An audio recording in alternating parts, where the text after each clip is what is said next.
नमस्कार,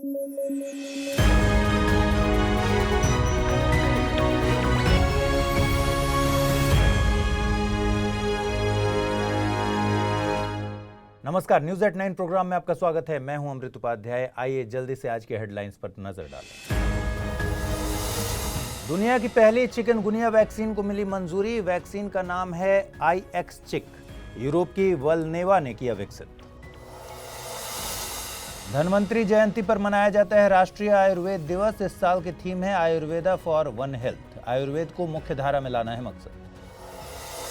और भारत अमेरिका के बीच 2+2 वार्ता हुई शुरू। इंडो पैसिफिक और क्वाड रहा वार्ता का आधार। पहली बार 2018 में हुई थी भारत अमेरिका के बीच 2+2 डायलॉग।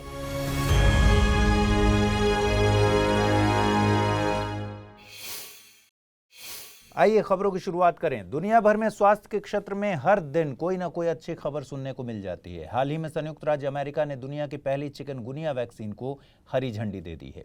दुनिया की पहली चिकनगुनिया वैक्सीन का नाम है IXCHIK। इस वैक्सीन को यूरोप की वल्नेवा ने विकसित किया है। हालांकि अमेरिकी खाद्य एवं औषधि प्रशासन USFDA ने वैक्सीन को 18 वर्ष और उससे अधिक उम्र के लोगों के लिए ही मंजूरी दी है।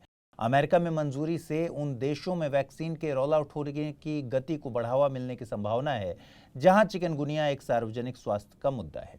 USFDA ने इस बीमारी को एक उभरता हुआ वैश्विक स्वास्थ्य खतरा कहा है। चिकनगुनिया मच्छरों के काटने से होने वाली एक वायरस संक्रामक बीमारी है जो संक्रमित मच्छरों द्वारा मनुष्यों में फैलती है। चिकनगुनिया बीमारी अरबो वायरस के कारण होता है जो कि अल्फा वायरस परिवार का माना जाता है। चिकनगुनिया का प्रसार आमतौर पर दिन के समय में और घर के बाहर होता है क्योंकि इसी समय यह मच्छर बहुत ज्यादा सक्रिय रहते हैं। मच्छर के काटने के 3 से 7 दिनों के भीतर चिकनगुनिया की शुरुआत हो जाती है। इस वायरस संक्रमण में तेज बुखार, जोड़ों या मांसपेशियों में दर्द उठता है। अभी तक इस बीमारी की कोई दवा, वैक्सीन या इलाज नहीं था। इस बीमारी के इलाज लक्षणों के आधार पर किए जाते थे। इस बीमारी के भौगोलिक प्रसार की बात करें तो यह बीमारी अफ्रीका, एशिया और दक्षिण अमेरिका के क्षेत्रों में ज्यादा प्रचलित है। यह देखा गया है कि यह रोग उष्णकटिबंधीय और उपोष्णकटिबंधीय जलवायु में ज्यादा आम है। लेकिन USFDA ने इस बीमारी को एक उभरता हुआ वैश्विक स्वास्थ्य खतरा कहा है। क्यों कहा है? क्योंकि चिकनगुनिया वायरस ऐसे नए भौगोलिक क्षेत्रों में भी फैल रहा है जहां पहले यह नहीं फैला करता था। इस वजह से इस बीमारी का वैश्विक प्रसार बढ़ गया है। USFDA ने बताया कि पिछले 15 साल में चिकनगुनिया के 50 लाख से ज्यादा मामले पाए गए। FDA ने यह भी कहा कि चिकनगुनिया वायरस के संक्रमण से गंभीर बीमारी और लंबे समय तक स्वास्थ्य समस्याएं हो सकती हैं। आज धनतेरस है और भारत हर साल धन्वंतरि जयंती या धनतेरस के मौके पर राष्ट्रीय आयुर्वेद दिवस मनाता है। 2023 में आयुर्वेद दिवस की थीम है एक स्वास्थ्य के लिए आयुर्वेद। इसकी टैगलाइन है हर दिन हर किसी के लिए आयुर्वेद। यह पहल 2016 में आयुर्वेद को मुख्य धारा में लाने के मकसद से शुरू की गई थी।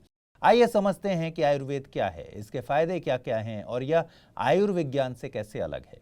देखिए, आयुर्वेद आयु और वेद शब्द से मिलकर बना है। इस प्रकार आयुर्वेद शब्द का अर्थ हुआ जीवन का ज्ञान। यह एक वैकल्पिक चिकित्सा प्रणाली है जिसकी जड़ें भारतीय उपमहाद्वीप में पाई जाती हैं। आयुर्वेद विश्व की प्राचीनतम चिकित्सा प्रणालियों में से एक है। भारत के साथ नेपाल और श्रीलंका में भी आयुर्वेद का अत्यधिक प्रचलन है। अब जल्दी से समझते हैं कि आयुर्वेद के मेन कॉन्सेप्ट क्या हैं। आयुर्वेद ग्रंथों के हिसाब से शरीर में 3 तत्व हैं जिनके डिसबैलेंस से आपको कोई बीमारी हो सकती है। ये तत्व कौन से हैं? ये तत्व हैं वात, पित्त और कफ। इसको आयुर्वेद में त्रिदोष कहा जाता है। मतलब अगर शरीर में इनका संतुलन बिगड़ा तो आपको कोई ना कोई बीमारी हो जाएगी। जैसे गठिया या अर्थराइटिस को आयुर्वेद में वात तत्व के डिसबैलेंस से जोड़ा गया है और इस बीमारी के ट्रीटमेंट में वात दोष को ठीक किया जाता है। आइए अब समझते हैं कि आयुर्वेद के फायदे क्या हैं। देखिए, आयुर्वेदिक दवाइयाँ जड़ी बूटियाँ, पौधों, फलों और फूलों आदि से तैयार की जाती हैं, इसलिए सस्ती हैं और कहा जा सकता है कि यह चिकित्सा पद्धति नेचर के बहुत ज़्यादा करीब है। व्यावहारिक रूप से आयुर्वेदिक दवाइयों के कोई साइड इफेक्ट देखने को नहीं मिलते और बहुत से क्रॉनिक डिजीज में यानी पुरानी बीमारियों में आयुर्वेद विशेष रूप से इफेक्टिव है। आयुर्वेद न केवल बीमारी का इलाज करता है बल्कि बीमारियों को रोकता भी है। आयुर्वेद कितना इंपॉर्टेंट है ये आप एग्जाम्पल से समझ सकते हैं। फरवरी 2022 में केन्या के पूर्व प्रधानमंत्री की बेटी की आंखों की गंभीर और पुरानी समस्या केरल के एक आयुर्वेदिक हॉस्पिटल में सफलतापूर्वक ठीक कर दी गई। आपको बता दें कि आयुर्वेद से मिलता जुलता एक शब्द है आयुर्विज्ञान। यह विज्ञान की वह शाखा है जिसका रिलेशन मानव शरीर को निरोग रखने, बीमारी को खत्म करने या बीमारी को कम करने तथा उम्र बढ़ाने से है। आयुर्वेद आयुर्विज्ञान से इस तरह अलग है कि आयुर्वेद में वैज्ञानिक विधि का अभाव है, जिस कारण भारतीय चिकित्सक संघ और अन्य चिकित्सक आयुर्वेद को छद्म विज्ञान यानी शूडो साइंस या आद्य विज्ञान यानी प्रोटो साइंस मानते हैं। अब आयुर्वेद की कुछ कमियों पर बात कर लेते हैं। आयुर्वेद में बीमारी का तुरंत इलाज नहीं मिलता। कई केसेस में इसकी दवाइयां सालों लेनी पड़ती हैं। कैंसर, डिमेंशिया जैसी जटिल बीमारियों का कोई पुख्ता इलाज अभी तक साबित नहीं है। सर्जरी जैसी सिचुएशन में लोगों का भरोसा अभी आयुर्वेद में नहीं बना है। कुल मिलाकर आयुर्वेद में अभी लोगों को वो भरोसा नहीं है जो कि एलोपैथ में है। लेकिन भारत सरकार आयुर्वेद की पोटेंशियल और इंपॉर्टेंस को जानती है, इसलिए इस चिकित्सा प्रणाली को लगातार बढ़ावा और समर्थन दे रही है। सरकार का प्रयास है कि इस फील्ड में ज्यादा से ज्यादा शोध हों और इसे आधुनिक चिकित्सा पद्धति से भी जोड़ा जाए। इसके अलावा इस स्वदेशी चिकित्सा प्रणाली को संरक्षित करने के लिए आयुष मंत्रालय के तहत आयुर्ज्ञान योजना, आयुर स्वास्थ्य योजना और चैंपियन सेवा क्षेत्र योजना सहित कई योजनाएं भी चलाई जा रही हैं। आयुर्वेद में राष्ट्रीय स्वास्थ्य नीति और राष्ट्रीय स्वास्थ्य कार्यक्रमों में योगदान देने की काफी संभावनाएं हैं। आगे बढ़ें उससे पहले एक जरूरी सूचना। स्टडी IQ IAS हिंदी की टीम लेकर आई है दिवाली की सबसे बड़ी सेल। यूपीएससी के फाउंडेशन P2I बैच 3 में एडमिशन लेने के लिए ये एक बेहद अच्छा मौका है। इस कोर्स में डिस्काउंट हासिल करने के लिए आपको अमृत लाइव कोड का यूज करना होगा। कोड के इस्तेमाल से आप यह कोर्स मात्र 22,999 रुपए में हासिल कर सकेंगे। कोड 16 नवंबर 2023 तक वैलिड होगा। इस बैच की शुरुआत इंग्लिश में 15 नवंबर से, इंग्लिश में 17 नवंबर से और हिंदी में 10 नवंबर से हो रही है। भारत और अमेरिका के बीच 2+2 मंत्री स्तरीय वार्ता शुरू हो गई है। 2+2 बैठक में भारत की तरफ से रक्षा मंत्री राजनाथ सिंह और विदेश मंत्री S जयशंकर ने नेतृत्व किया। वहीं अमेरिका का नेतृत्व अमेरिकी विदेश मंत्री एंटनी ब्लिंकन और अमेरिकी रक्षा सचिव लॉयड ऑस्टिन ने किया। 2+2 मंत्री स्तरीय वार्ता में इंडो पैसिफिक क्षेत्र में क्वाड के माध्यम से दोनों देशों के बीच में रिश्तों को मजबूत करने पर चर्चा हुई। आपको बता दें कि 2018 से अमेरिकी नेताओं के साथ हर साल 2+2 डायलॉग आयोजित की जाती हैं। आइए समझते हैं 2+2 बैठकें क्या होती हैं और इनके पीछे क्या तर्क होता है। 2+2 बैठक का मतलब होता है कि दो देशों के दो उच्च स्तरीय प्रतिनिधि बैठक का हिस्सा बनेंगे। सामान्यतः विदेश और रक्षा विभागों को संभालने वाले मंत्रियों की भागीदारी इसमें होती है। इसका मकसद उनके बीच बातचीत के दायरे को बढ़ाना होता है। ऐसी बैठकों में मजबूत रणनीतिक संबंध बनाने के लिए दोनों देशों के राजनीतिक कारकों को ध्यान में रखा जाता है और द्विपक्षीय सुरक्षा और रक्षा सहयोग के लिए दूरगामी निर्णय लिया जाता है। आपके मन में सवाल आ रहा होगा कि क्या अमेरिका ही भारत का 2+2 भागीदार है? तो इसका जवाब है नहीं। भारत ने ऑस्ट्रेलिया, जापान, यूनाइटेड किंगडम और रूस के मंत्रियों के साथ भी 2+2 बैठकें की हैं। हाँ, लेकिन अमेरिका भारत का सबसे पुराना और सबसे महत्वपूर्ण 2+2 वार्ता भागीदार है।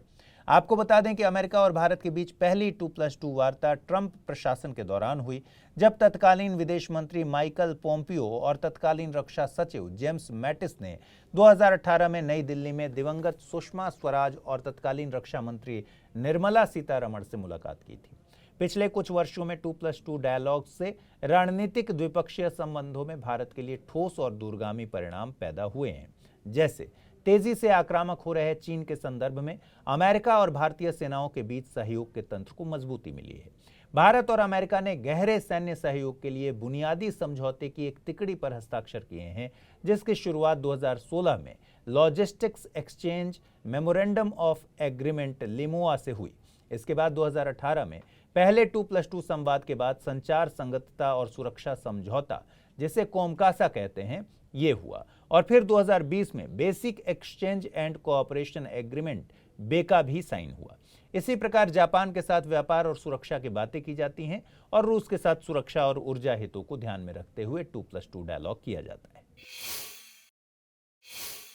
कहीं पे निगाहें कहीं पे निशाना वाली कहावत तो आपने जरूर सुनी होगी। ये कहावत आजकल इजराइल पर सही बैठ रही है। दरअसल यह अनुमान लगाया जा रहा है कि गाजा पट्टी से हमास को खत्म करने और फिलिस्तीनी क्षेत्र को पूरी तरह से कंट्रोल करने के पीछे और कुछ नहीं बल्कि इजराइल की एक साजिश है और यह साजिश एक बहुत बड़ी इकोनॉमिक अपॉर्चुनिटी को हासिल करने से रिलेटेड है। इस इकोनॉमिक अपॉर्चुनिटी के बारे में कई दशकों से बात की जा रही है, लेकिन इसके लिए एक क्षेत्र में शांति और राजनीतिक स्थिरता एक आवश्यक शर्त है और इसी वजह से इजराइल फिलिस्तीनी क्षेत्र पर पूरी तरह से नियंत्रण पाना चाहता है। खैर, इजराइल की मंशा पर हम बात नहीं करेंगे। हमारी दिलचस्पी चर्चा में आई इस इकोनॉमिक अपॉर्चुनिटी के बारे में जानने की है। आइए पता करते हैं यह अपॉर्चुनिटी क्या है। दरअसल यह एक नहर परियोजना है। आप स्क्रीन पर आ रहे मैप को देखिए। इजराइल का प्लान है नेगेव रेगिस्तान के माध्यम से अक्काबा की खाड़ी, लाल सागर होते हुए पूर्वी भूमध्य सागरीय तट तक एक नहर बनाई जाए। आपको बता दें कि नेगेव रेगिस्तान इजराइल के कंट्रोल में है। यह नहर मिस्र के कंट्रोल वाली स्वेज नहर का एक विकल्प बनेगी। इस प्रोजेक्ट का नाम है बेन गुरियन नहर परियोजना। आइए देखते हैं इस प्रोजेक्ट का वैश्विक व्यापार और भू राजनीति पर क्या इम्पैक्ट पड़ सकता है। देखिए, इस नहर की कल्पना पहली बार 1960 के दशक में की गई थी। अगर यह परियोजना पूरी हो जाती है तो यूरोप और एशिया के बीच के रास्ते पर मिस्र का एक अधिकार खत्म हो जाएगा। इस परियोजना की इंपॉर्टेंस तब और समझ में आएगी जब हम स्वेज नहर के फायदे और कमियां को जान लें। देखिए, 193 किलोमीटर लंबी, 205 मीटर चौड़ी और 24 मीटर गहरी स्वेज नहर 1869 में खुली। जैसे ही इस नहर का ऑपरेशन चालू हुआ, इस नहर ने वैश्विक समुद्री व्यापार में क्रांति ला दी। इसके कारण इतिहास में पहली बार यूरोप और एशिया के बीच यात्रा करने वाले जहाजों को अफ्रीका के चारों ओर घूमकर नहीं जाना पड़ा। इस नहर ने लंदन और बॉम्बे के बीच की दूरी को 41% से अधिक कम कर दिया। वर्तमान की बात करें तो 2022-23 में लगभग 26,000 जहाजों ने स्वेज नहर को पार किया, जो वैश्विक शिपिंग का लगभग 13% है। हालांकि इस नहर के अपने मसले भी हैं। पहला, यह नहर दुनिया के सबसे बड़े शिप ट्रैफिक जाम को क्रिएट करती है। मार्च 2021 में एक मालवाहक जहाज एवर गिवन नहर में फंस गया था। इसकी वजह से एक सप्ताह से ज्यादा समय तक यह रास्ता ब्लॉक रहा। यह अनुमान लगाया गया था कि ट्रैफिक जाम के कारण हर दिन लगभग $9.6 बिलियन का नुकसान हुआ। इसके अलावा इस जलमार्ग पर मिस्र के नियंत्रण के कारण लगभग 70 वर्षों से संघर्ष होते रहे हैं। जैसे 1956 में राष्ट्रपति गमाल अब्देल नासिर द्वारा नहर का राष्ट्रीयकरण करने का निर्णय लिया गया। निर्णय लेने के बाद युद्ध छिड़ गया और ब्रिटेन, फ्रांस और इजराइल ने नियंत्रण हासिल करने के लिए मिस्र पर हमला किया। हालांकि इसके बाद भी मिस्र ने नहर पर कंट्रोल बनाए रखा। स्वेज नहर 1967 और 1973 के अरब इजराइल युद्धों का भी केंद्र बिंदु था और यह 1967 से लेकर 1975 तक बंद रहा। निसंदेह यह नहर मिस्र की अर्थव्यवस्था के लिए बेहद महत्वपूर्ण है। विश्व बैंक के अनुसार 2022-23 वित्तीय वर्ष में मिस्र के स्वेज नहर प्राधिकरण का टोल राजस्व $9.4 बिलियन तक पहुंच गया है। यह मिस्र की जीडीपी का लगभग 2% है। तो अगर दुनिया को स्वेज नहर का एक विकल्प मिला तो बहुत सारी परेशानियां खत्म हो जाएंगी। अब सोच रहे होंगे आप कि अभी तक इसको बनाया क्यों नहीं गया? इजराइल को नहर बनाने से किसने रोका है?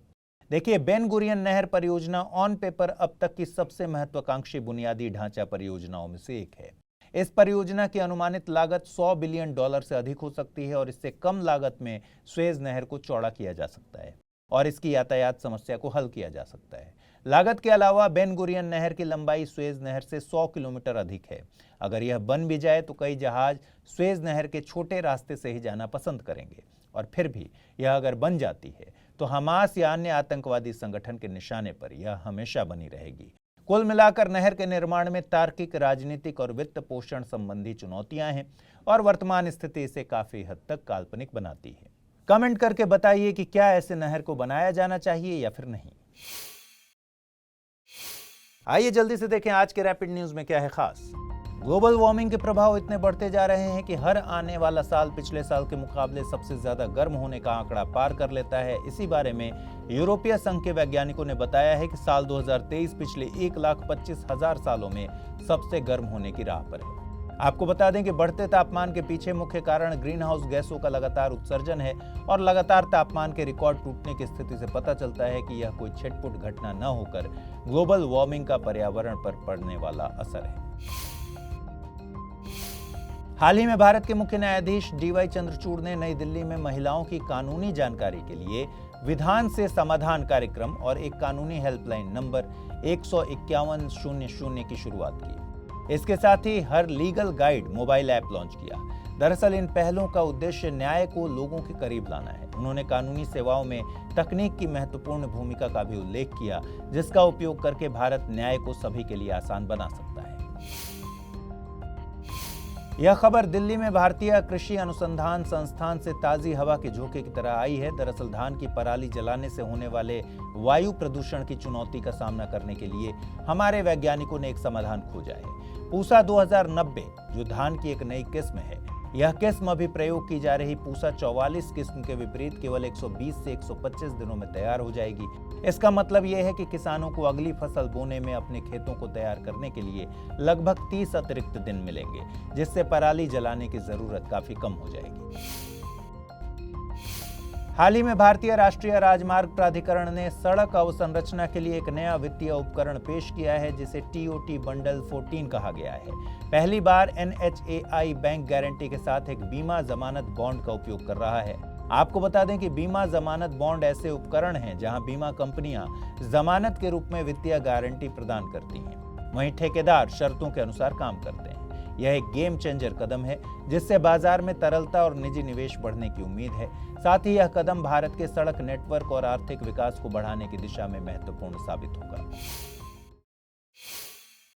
आइए जल्दी से देखें आज के बुलेटिन पर आधारित क्या प्रश्न बन सकते हैं।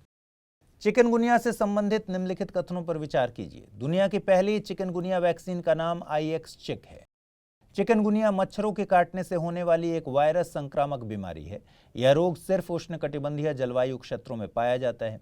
उपरोक्त कथन या कथनों में से कौन सा या से कथन सही है या हैं? केवल 1 और 2, केवल 3, केवल 1 और 3 या फिर सभी?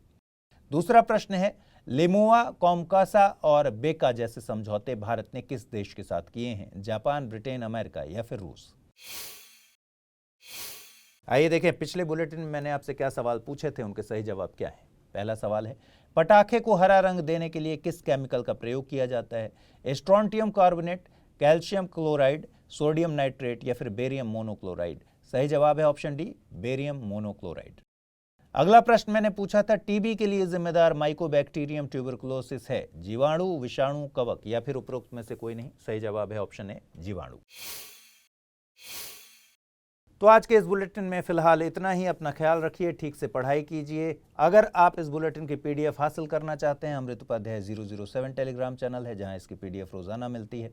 साथ ही आज पूछे गए सवालों का जवाब जरूर कमेंट बॉक्स में दीजिएगा। और आप सभी को स्टडी IQ IAS हिंदी की तरफ से और मेरी तरफ से दीपावली की हार्दिक शुभकामनाएं। सुरक्षित तरीके से, अच्छे तरीके से दीपावली मनाइएगा। नमस्कार।